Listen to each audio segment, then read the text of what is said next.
Hey guys, thanks for watching Nerf N-Strike Reviews. Today we're going to be reviewing the Nerf N-Strike.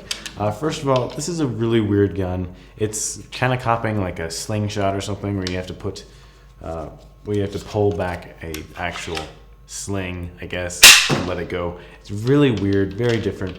In a way, it seems very cheesily and kind of cheaply made because even the colors look like it's from an old, one of the old guns, like the long shot CS6 or something. So I feel like they really almost downed this gun. They just thought they had to come up with something in the middle of nowhere or something, but I guess it works.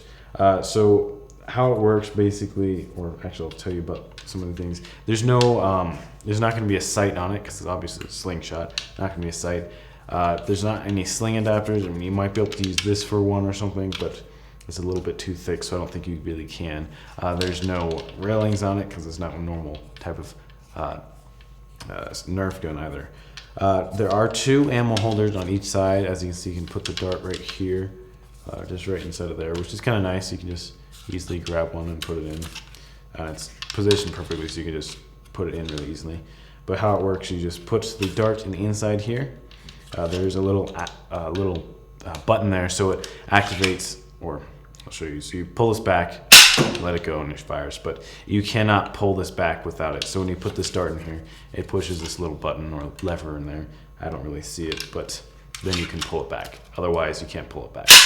So this gun is actually a little bit slow to load. So I mean, it's not like you can just prime it and just hold the trigger to be able to fire in the middle of nowhere. You have to put the dart in here, and it's kind of annoying because you can't, or you could, you just have to hold this back the whole time, which is annoying. However, if you wanted to, you could just, you can easily just hit it really quickly, which is pretty nice. So you could probably shoot it a little bit fast, but definitely not as fast compared to any sort of rifle that Nerf has.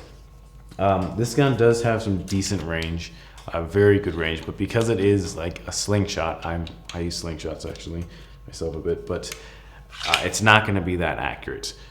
Especially because it's a Nerf slingshot, it's not going to be that accurate at all. But yeah.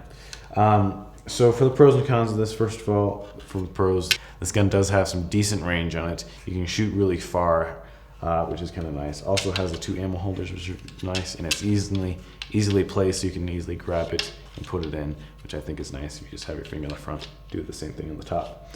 For the cons of this gun, the accuracy is really bad because it's a slingshot in a way. I mean, you can get accurate with a slingshot, but not too much with this. Also, it's a little bit troubling to load and figure out. Another thing is that we actually had it. This is our second one. We started a review earlier, and the gun broke as soon as we took it out, as soon as we were trying to shoot it, because this piece in here, I guess the plastic broke because the strings here were too hard for it or something. Really frustrating though. Another con is that this is probably not very practical for battle. I think this is just something to use for fun because it's really inaccurate. It doesn't really work that well. Another con is that its color scheme is really cheesy. It seems like it's just cheaply made. So I think they just made this really, really quickly. So now we'll get into the shooting test. All right, so we've got an 80-foot reel lined up. Let's see the shooting. Whoa, that's weird.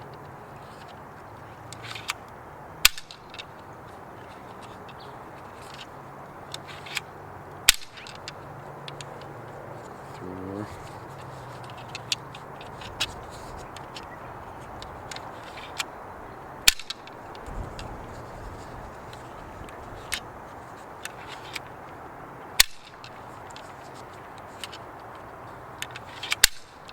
So for the range of this gun, the darts landed from 40 to 44 feet, except one of them went all the way to 62 feet, which is very surprising. So the ranges are really high, however the accuracy is really bad, so I say the effective range probably be around 20 feet. I mean, if you have a really steady arm, you may be able to hit them at 20 feet, but because of the accuracy, it's not going to go that far. Overall, I don't know if I would totally recommend this gun because the accuracy, like I was saying, is just not that great. It's also kind of impractical for a battle. So I wouldn't really recommend it for a battle, but if you want to use it for maybe target practice or something, you could try it, but yeah. So thanks for watching Nerf Socom Reviews, and I'll see you guys next time.